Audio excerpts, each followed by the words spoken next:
Team building di eh. Binigyan diin na ang Team nasabing building daw, las akta iron, ay hindi kuwan, lang beto kay team magkaroon ng building. fact-finding investigation. Mga unta guys.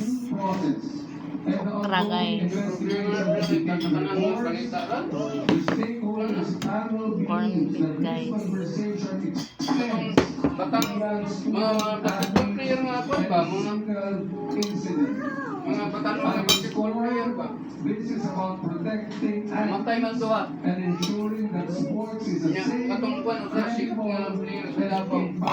6-4, Nanawagan ng mga ito na maisabatas na ang House Bill number 2631 o ang Sports Coaching Act upang magkaroon ng regulasyon, mandatory licensing at national registry sa mga coach at pagkakaroon ng mga protocol sa risk management at emergency response. Kinilala rin ng PSC ang mabilis na aksyon ng CHED sa pamamagitan ng fact-finding mission at pagbibigay ng psychosocial support sa mga pamilya at kasamahan ng Rene at Divine. Patuloy din ang kanilang suporta sa investigasyon ng PNP, DILG at NBI upang malaman ang katotohanan at makamit ang hustisya sa pagkamatay ng dalawang atleta. Ang UAAP naman, hinihintay ang resulta ng mga investigasyon at tiniyak na makikipagtulungan ang liga.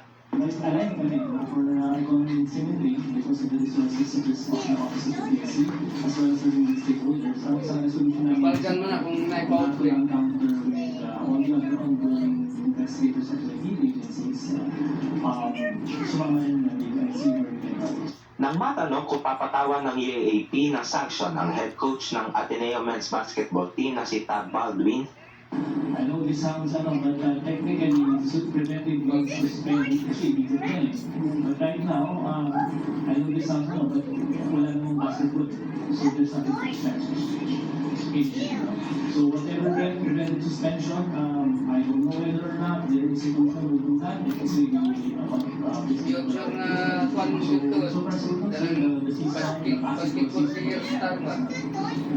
magbibigay naman ng PSC ng tig 250,000 pesos na tulong sa mga naiwang kaanak ni Bater Bonia at Adili. Gabong Milde Villegas para sa Bayan.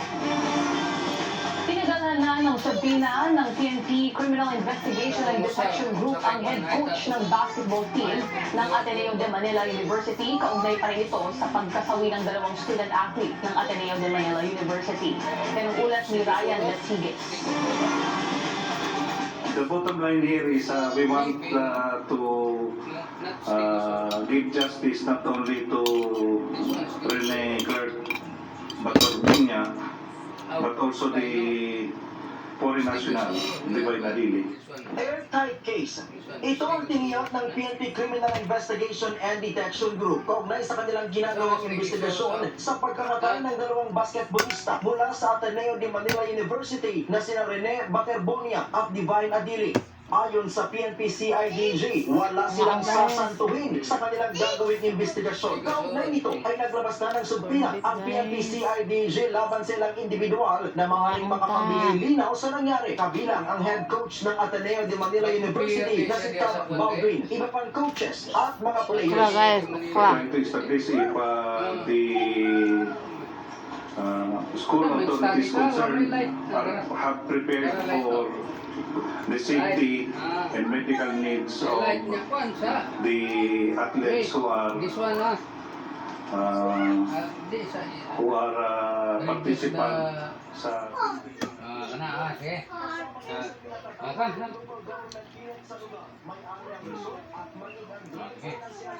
What's this? Huh? Water? Melon? Lemon? Orange? Cherry? Pineapple? local government to Bukan. prevent yung Straw? nasabayin yung mga Straw? doon considering that yung Strawberry? Grapes? Pear? Pears? Yeah, Okra guys. banana? Putpo. Kiwi? Avocado? Blueberry? Blueberry? Apple? Dragon fruit? Mango? Pomegranate? No. Guava. Melon. Coconut. Lychee. Yan, lychee. This one, vegetables. Vegetables. This one is fruits. Na processed to vegetables. Tomato. Potato. Cucumber. Cabbage. Carrot. Eggplant.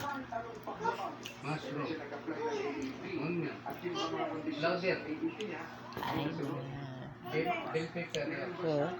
Manok kaong guys. Okra. Pumpkin.